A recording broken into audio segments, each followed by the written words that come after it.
Hey, welcome to my YouTube channel. My name is Vicky for those who do not know me and this is your first time tuning in.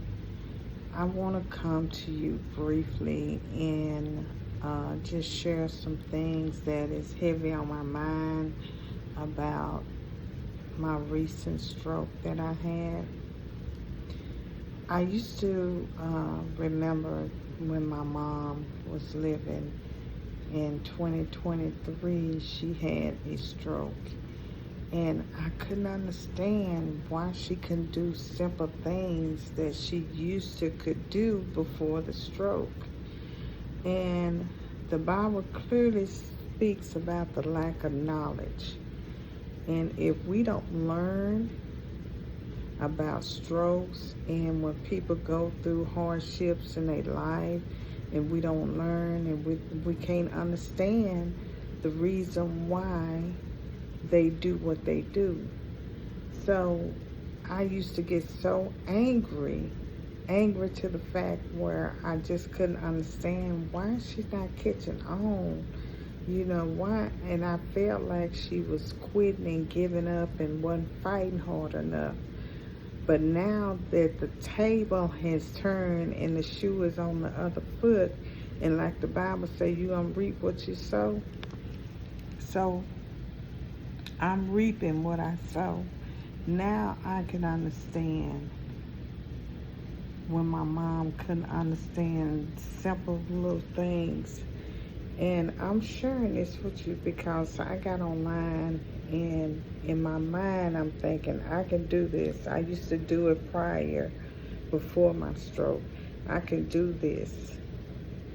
And I went online and I tried to figure out little old simple steps how to pay a bill online. And I got so upset and angry at myself.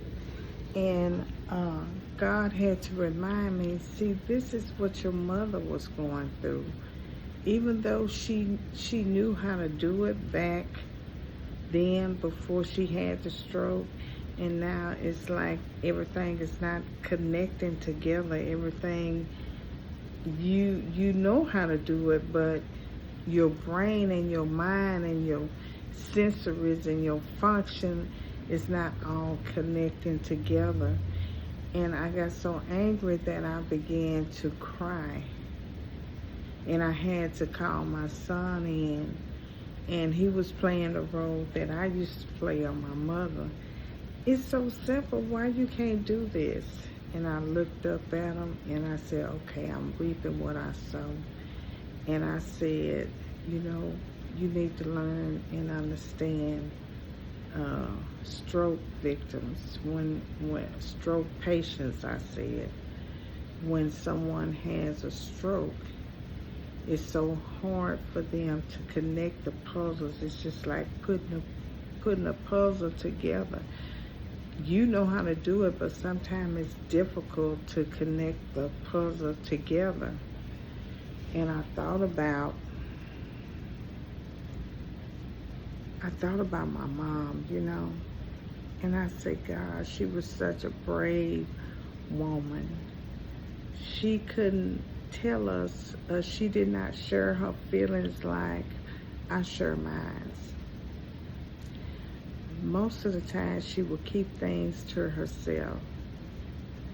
And see, I'm not like that. When I'm hurting, I'm hurting. When I don't know, I just don't know, and I ask for help. To where my mother, if she didn't know, she would either figure it out or she would get so angry and forget it. And I'm just the opposite of that. So when I looked at my son and told him he needs to learn and understand about stroke patients, read up on it. Instead of doing what I did and saying what I said back then, it's just the simple things that, you just sometimes have difficulty understanding and connecting the puzzles together correctly. And, you know, I know it's going to take hard work. In physical therapy today, they did work me, and I was just exhausted, and I'm still exhausted. And I know when I get exhausted, I can't think clearly. I can't think clear at all. And I was so exhausted to where I was sweating and just tired. And it's been like that since I got out of therapy at 3:30 today. And then I come home and try to cook a meal, which I barely did. I'm gonna be honest. I was so exhausted that I did make some chicken and just put it in the oven. And to the fact that I was just too exhausted to get up and check on it. So I asked my son just to take it out. Just take it out for me, you know. So one thing that I have learned tonight, when I'm exhausted, I'm just going to step back and come in here and just lay down and take a nap. And when I get up, I'll be refreshed and I can think better. So that's the lesson that I have learned. And that's part of self-care. And I still have a long way to go and a lot of things to learn with this stroke. But I have to ask myself and give myself permission to be patient with myself, because I can exert and to the point of just, you know, just crying and just feeling sorry for myself. And I don't want to do that. And crying is better. But just feeling sorry for myself, I don't want to do that. So I have learned a lesson today. If I'm too exhausted from here on out, I'm coming home and I'm laying down and I'm gonna get up and try it all over again. I am gonna beat this. And for those who deal with parents, or you may know someone that had a stroke in your family or your friends, be patient with them. Be patient. They still human. They are not to the point where they just don't know what they're talking about. That's not true. Or they not slow. That's not true. It's just because the puzzle is not connecting.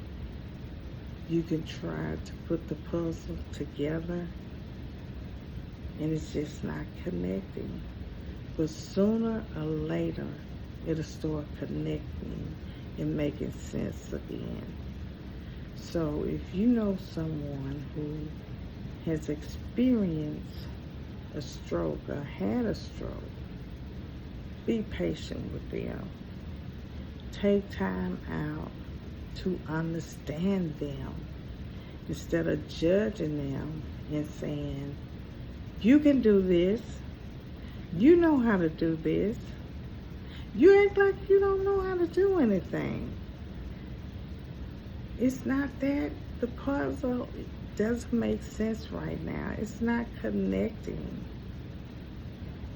And lastly, I had to push myself to where I had to get up and start driving again, because I didn't want to feel like I wasn't independent and didn't know how to do anything. So I pushed myself and the puzzle just started connecting together. Thank God I didn't lose nothing about, you know, driving. But there are some that can't even drive, can't do anything after stroke. It's different levels of a stroke. Thank God that My stroke wasn't severe. My stroke was light.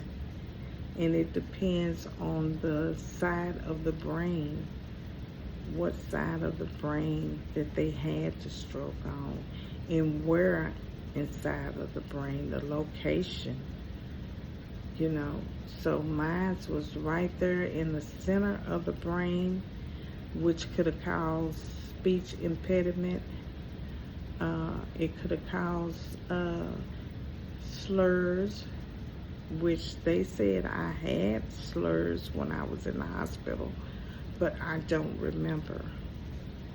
Family and friends said I did, but I don't remember. All I remember when I woke up is that I have to fight, and I have to fight hard to get my independence back. I have to fight and overcome this stroke. So I'm still determined to fight, and to keep on fighting each and every day until I get better. But one thing I can say, my lips are not twisted. I did have my lips twisted, but each and every day it's a struggle, and the struggle is real. It's not that a person is lazy and don't want to do it. Don't look at it that way. But if they was anything like my mom, she kept silence, and she was upset with herself, angry all the time, just kept everything bundled in, didn't let nothing out until she was just fed up and about to explode. That's the wrong thing to do. And when she finally couldn't talk anymore, and she was doing like that, that's because she gave up. She gave up to a point where she stopped fighting. So be patient with those who have had a stroke or any illness that you do not understand. Be patient with them. That's all I'm asking. Be patient and love them. And if you find yourself upset, just walk away. Just walk away. So I just want to share this, and y'all have a good night. Bye-bye.